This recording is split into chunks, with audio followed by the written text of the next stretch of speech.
మధ్యప్రాచ్యంలో యుద్ధమేఘాలు మరింతగా ముదురుతున్నాయి.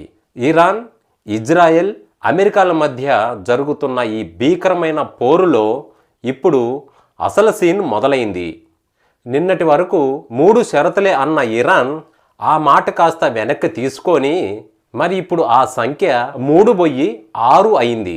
అయితే ఇక్కడ ఇరాన్ మా ఈ 6 షరతులకు ఒప్పుకుంటారా లేక మీరు సర్వనాశనమై అయిపోతారా అంటూ అగ్రరాజ్యానికే డెడ్ లైన్ విధించింది ఇరాన్. టెహ్రాన్ అసలు ఆ 3 షరతులు ఏమిటి? కొద్ది రోజుల క్రితం ఇరాన్ అధ్యక్షుడు మసౌద్ పెజెస్కియాన్ కేవలం 3 షరతులు మాత్రమే ప్రపంచ దేశాల ముందు ఉంచారు. ఆ 3 షరతులు ఏమిటంటే ఇరాన్ సార్వభౌమత్వాన్ని, హక్కులను గుర్తించాలి, యుద్ధం వల్ల జరిగిన నష్టానికి పరిహారం చెల్లించాలి, అదేవిధంగా భవిష్యత్తులో దాడులు జరగవని అంతర్జాతీయంగా హామీ ఇవ్వాలి. ఈ 3 షరతులు మొన్నటి వరకు ఉన్నవి.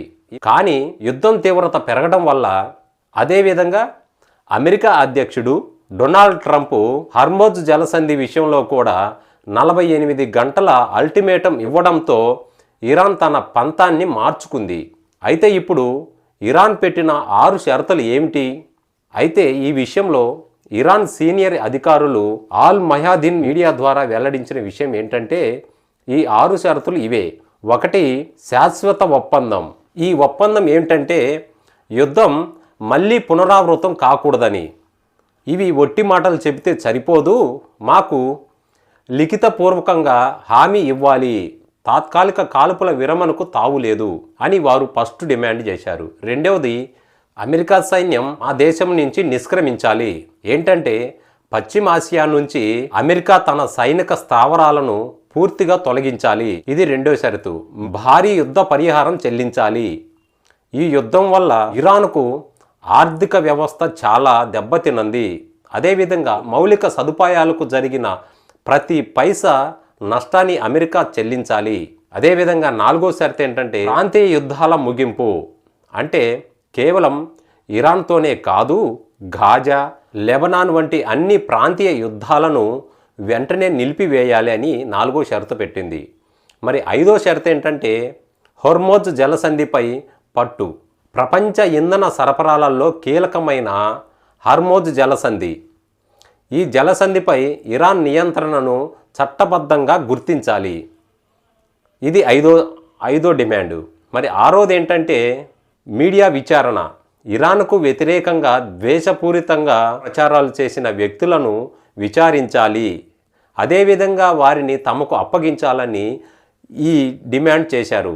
అయితే అమెరికా అధ్యక్షుడు ట్రంప్ హెచ్చరిస్తూ 48 గంటల్లో హార్మోజ్ జలసంధిని తెరవకపోతే ఇరాన్ విద్యుత్తుని, గ్రిడ్లను ధ్వంసం చేస్తామని చెప్పారు. మరి దీనికి ఇరాన్ ఇచ్చిన సమాధానం ఏంటంటే ప్రపంచాన్ని వణికించింది, మా విద్యుత్ గ్రిడ్లపై దాడి చేస్తే గల్ఫ్ దేశాలన్నిటినీ అధికారంలోకి నెట్టేస్తాం, అదేవిధంగా చమురు ధర బ్యారెల్ని $200 దాటేలా చేస్తామని ఇరాన్ సంచలన హెచ్చరికలు చేసింది. మరి ఇరాన్ ఇప్పుడు కేవలం డిఫెన్స్లో లేదు, అటాకింగ్ మోడ్లోకి వచ్చింది. మరి ఇజ్రాయెల్లోని అత్యంత రక్షిత ప్రాంతాలైన అహ్రద్దు, డెమోనాలపై దాడులు చేసి తన సత్తా చాటింది. ఆ 6 షరతులను అమెరికా కానీ అంగీకరిస్తుందా లేక యుద్ధం అణుయుద్ధం వైపు దారితీస్తుందా అనేది మిలియన్ల డాలర్ల ప్రశ్న. ఏది ఏమైనా అప్పుడు 3 షరతులు అన్న ఇరాన్ ఇప్పుడు 6 అనడం ద్వారా యుద్ధ రంగంలో తన పైచేయిని ప్రదర్శిస్తుంది. మరి చూడాలి. మరిన్ని అంతర్జాతీయ విశ్లేషణల కోసం చూస్తూనే ఉండండి. మరిన్ని విషయాలతో మళ్ళీ మీ ముందుకు వస్తాను. అంతవరకు ధన్యవాదాలు.